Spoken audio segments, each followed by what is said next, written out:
दोस्तों ये कहानी है बिहार के रोहतास की। उस महिला का नाम ज्योति होता है। शादीशुदा महिला थी, 25 साल उसकी उम्र थी, लेकिन किसी कारणवश वह अपने पति से अलग रह रही थी। अपने पति का घर छोड़कर चली आती है तो मायके वाले भी उसका, जो उसके भाई थे, अन्य जो लोग थे, उसका सपोर्ट नहीं करते। लेकिन आखिर माँ तो माँ होती है। उसकी माँ उसे कहाँ छोड़ देती, अपने बच्चों को माँ कभी नहीं छोड़ती। बच्चे कितने भी बड़े हो जाए तो ज्योति की माँ को उसकी चिंता होने लगी। तो उसने गांव से दूर एक चौराहा था, उस चौराहे पर एक चाय की दुकान खोल लेती है और अपनी बेटी से कहती है कि बेटा देखो, ये तुम्हारा मायका है, कुछ ऐसे करके कमाओ खाओ कि कोई उंगली ना उठा सके, कभी शर्मिंदगी का सामना ना करना पड़े। अब दोस्तों ज्योति चाय की दुकान चलाने लगती है, अपना गुजारा करने लगती है। दोस्तों ज्योति की उम्र मात्र 25 साल की थी, खूबसूरत थी, जवान थी। चाय की दुकान पर जब भी वह चाय बनाती या किसी को चाय देती तो लोग जो भी आने वाले थे वहाँ पर उसको घूरते, उसको निहारते, उसको ऊपर से नीचे तक इस तरीके से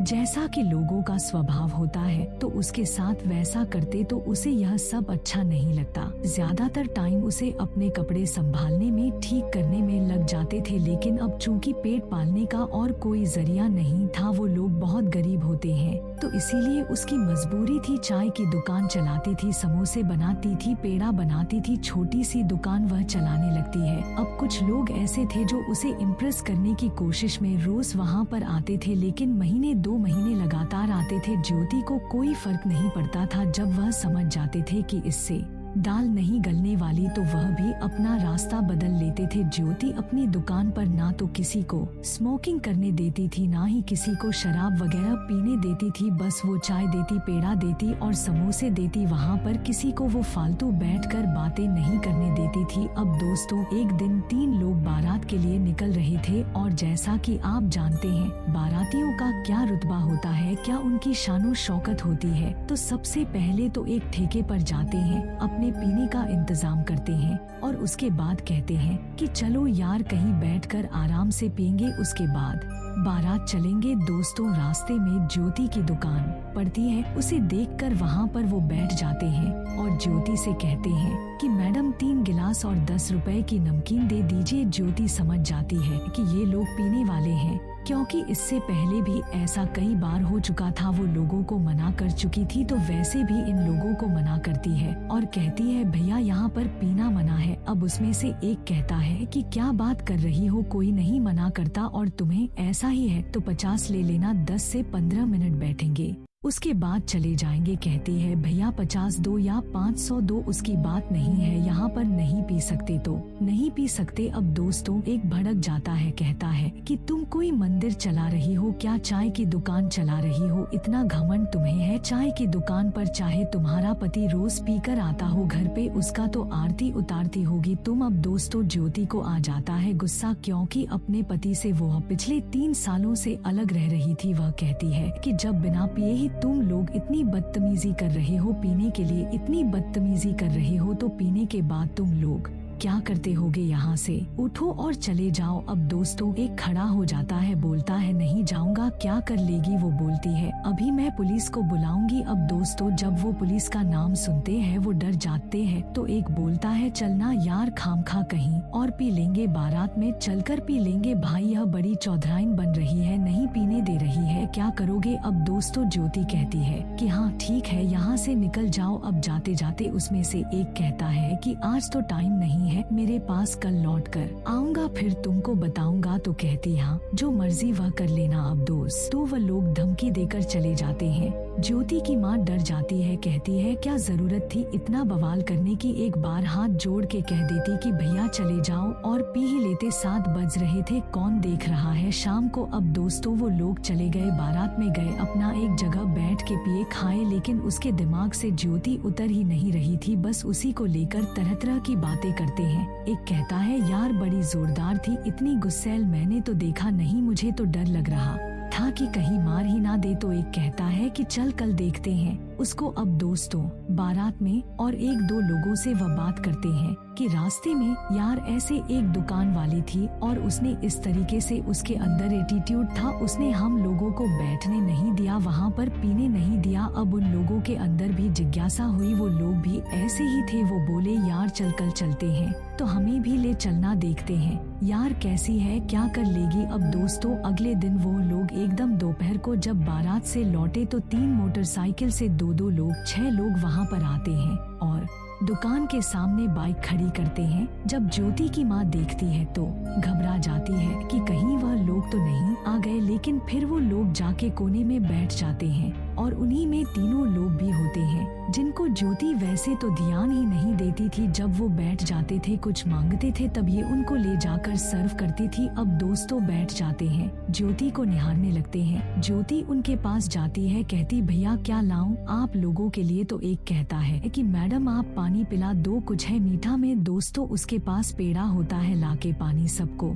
देती है। बहुत फुर्ती से काम कर रही थी, उसे भी बड़ी खुशी थी कि 6 लोग आए हैं तो कम से कम 100-150 का तो ये खाएंगे ही पिएंगे, तो इसलिए फटाफट से सामने पेड़े रखती है और उसके बाद पानी का जग ले जाके रखती है, गिलास रखती है। अब दोस्तों जैसे ही उसके सामने जाती है, जो रात को तीनों लोग थे वो भी वहाँ पर उसी कोने में बैठे रहते हैं। अब वो उसको देखता है, जैसे ही वहाँ पर गिलास रखती है तो एक लड़का उसका हाथ पकड़ लेता है। अब जैसे ही उसका हाथ पकड़ लेता है, ज्योति जो है उसको जोर से झटकती है, उससे हाथ छुड़वाती है। उसका चेहरा देखती है, कहती है अरे यह तो वही है। दोस्तों तो वो जग उठाती है और पूरा पानी उसके ऊपर मार देती है। वो पूरा भीग जाता है, उसके ऊपर पानी पड़ जाता है। ये अपना हाथ छुड़ा लेती है और उसके बाद वो कहती है क्या बदतमीजी है ये। दोस्तों फिर वह सारे लोग खड़े हो जाते हैं, उसको घेर लेते हैं, कहते हैं कि अब तू जिसको बुलाना है बुला, क्या कर लेगी। अब दोस्तों उसकी माँ बूढ़ी होती है, वो घबरा कर वहाँ से जाती है।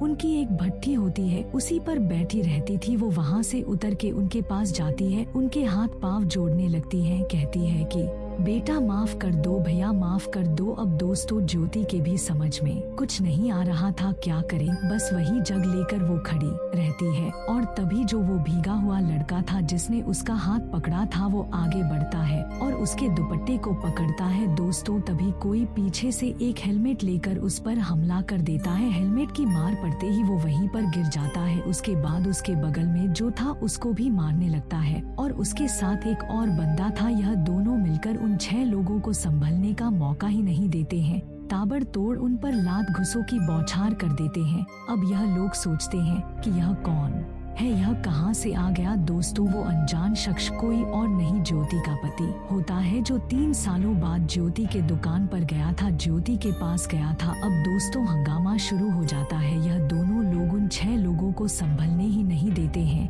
उनके ऊपर भारी पड़ते हैं और सिर्फ एक हेलमेट की मार जो पाता था। दोस्तों वहाँ से सिर्फ वो बाहर ही निकलता था और आके अपने बाइक पर बैठ जाता था। दोस्तों 5 लोग वहाँ से निकल लेते हैं, एक को यह पकड़ लेता है। दोस्तों ज्योति के पति का नाम विक्रम होता है। दोस्तों ज्योति जो है विक्रम को देखती है, उसके आंखों में आंसू आ जाते हैं। उसके पास आती है और कहती है कि आपको कहीं लगी तो नहीं। तो उसने बोला नहीं, तुम मेरी चिंता मत करो। दोस्तों जिसको पकड़ रखा था उसको मारने लगता है। वह ज्योति से कहता है दीदी मैं नहीं था, मेरी कोई गलती नहीं थी। तो ज्योति भी उसको कहती है कि हाँ यह रात को तो नहीं आया था, लेकिन इस टाइम ये शायद उन्हीं लोगों के साथ आया हुआ है। वो हाथ पैर जोड़ता है, बोलता है दीदी मुझे माफ कर दो। उसके पैर पकड़ने की कोशिश करता है, ज्योति पीछे हट जाती है। अब कहती है कि ठीक है जाओ यहाँ से। विक्रम उसको 2 और चांटे मारता है और कहता है जा निकल ले यहाँ से। दोस्तों ज्योति और विक्रम की शादी 6 साल पहले हुई थी, लेकिन विक्रम का किसी लड़की से अफेयर होता है। वह ज्योति की तरफ ध्यान ही नहीं देता, उससे प्यार ही नहीं करता, जिससे ज्योति और विक्रम के बीच में दिन रात लड़ाइयाँ होती रहती थी। 2 साल किसी तरीके से चलता है, लेकिन अंत में ज्योति की हिम्मत जवाब दे जाती है। वह विक्रम का घर छोड़कर अपने मायके आ जाती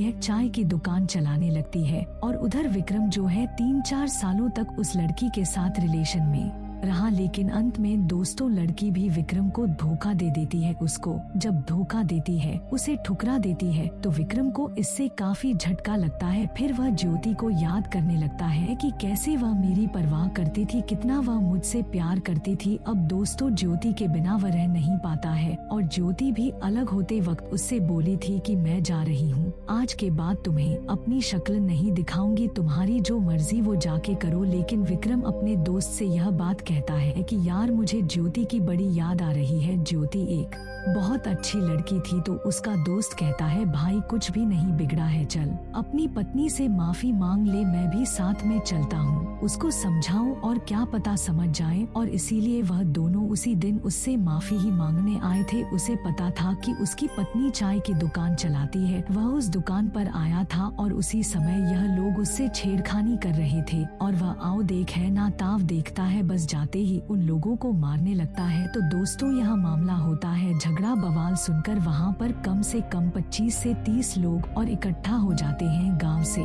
भी कुछ लोग आ जाते हैं और सारे मिलकर जब विक्रम उनके बीच में अपनी यह बात रखता है कि मैं अपनी पत्नी को लेने आया हूँ, इनसे माफी मांगता हूँ, आज के बाद मैं इनका ख्याल रखूंगा, इनकी परवाह करूंगा, जो इनको जरूरत होगी वह मैं दूंगा। दोस्तों ज्योति को भी लोग समझाते हैं, ज्योति का भी दिल पिघल जाता है। ज्योति कहती है ठीक है, अगर ऐसी बात है तो मैं आपके साथ चलने के लिए तैयार हूँ, कल हम लोग चलेंगे, आज चलो आप मेरे घर पे रहो, फिर वहाँ से कल निकलेंगे। दोस्तों उसी वक्त वो दुकान बंद हो जाती है और अगले दिन ज्योति और विक्रम फिर से अपने घर चले जाते हैं। 3 सालों के बाद ज्योति अपने घर जाती है। उसके घर वाले भी बहुत खुश होते हैं क्योंकि सबको ही विक्रम से शिकायत रहती थी और जब ज्योति को लोग देखते हैं तो बहुत खुश होते हैं। दोस्तों 2022 से दोनों साथ ही रह रही हैं और एक शानदार लाइफ अपनी बिता रही हैं।